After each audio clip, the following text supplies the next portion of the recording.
further ado, I'd like to welcome up Dr. Mark Kahn, who's the Chief Medical Officer at NMI Health. He's going to explain a little bit more about what they do, what they have outside, and what they're looking to do in the state and across the country, really. So if we could have a big round of applause for Dr. Kahn.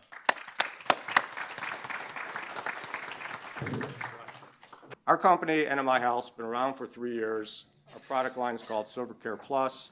We make antimicrobial performance fabrics, sheets, scrubs, gowns, towels, curtains, every type of textile that's in a hospital, and woven in a proprietary silver thread that is permanent, that kills not greater than 99.9% of all bacteria it comes in contact with.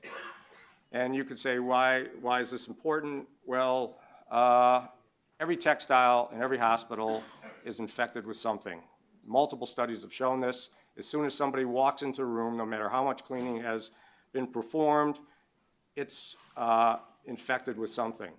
I start out by putting a focus on children, our youngest and most vulnerable New Yorkers, and talking about ways in which we need to recapture public health's commitment to childhood.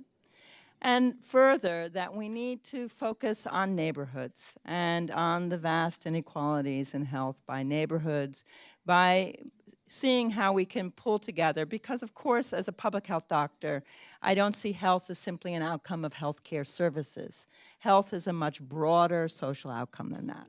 We need to communicate better. I find it amazing that sometimes one health professional, a doctor, and I'll just speak as a doctor myself, is unaware of what another doctor has done. I personally have been out there. I've walked around like all of us here in the audience with my MRI scan, and then I filled out the extra paperwork, and I filled it out, and I've sat there in the offices, even in the role I have now, filling it out, saying, I just filled this paperwork out 2 hours ago in a different office. So we need to have this much better, and that's part of the benefit of technology, and we need to communicate better with each other, both with doctors. There is a tremendous amount of opportunity available, but they will all come in only if we improve the patient experience component. If the patient experience is not good, you can bring in all these people through various mechanisms, and they will leave the system. So that is the overall gist of my presentation. I think we, as a health and hospital, need to commit ourselves to give the best patient experience to New Yorkers. So that is where we started. And that kind of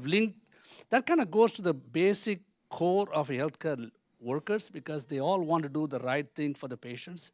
So we said, if you do the right things, then we get more market share. If you get more market share, then we have better financial stability. If you have better financial stability, then we continue to carry out a mission of taking care of everybody and turning no one away. That it does remain very hospital-centric in terms of where the power sits, where the decisions are made, and where the money flows.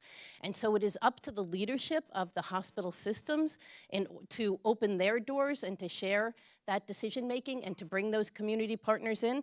Collaboration is really hard. It takes up a lot of time.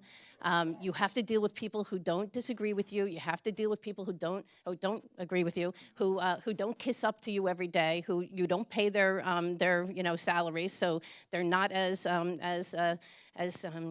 invested in making you look good. And so you have to figure out a way to have the leadership of hospitals be really invested in putting up with the work that goes on with that.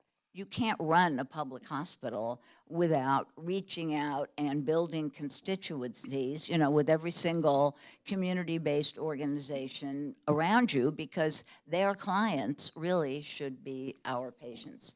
So I will say managing DSRIP is an undertaking, and you've got to be very smart, tenacious, definitely have your virtual Valium with you at all times.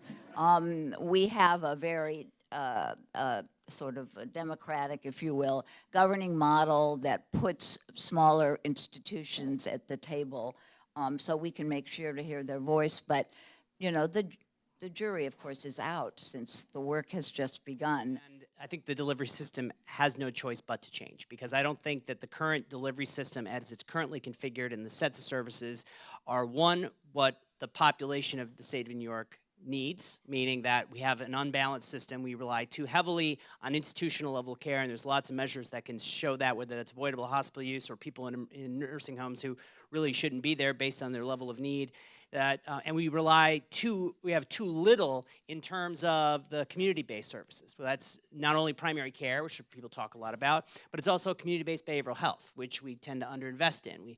We have more psychiatric hospitals than any other state ×2. In New York, but yet at the same time, we don't have enough community-based behavioral health providers to meet the needs.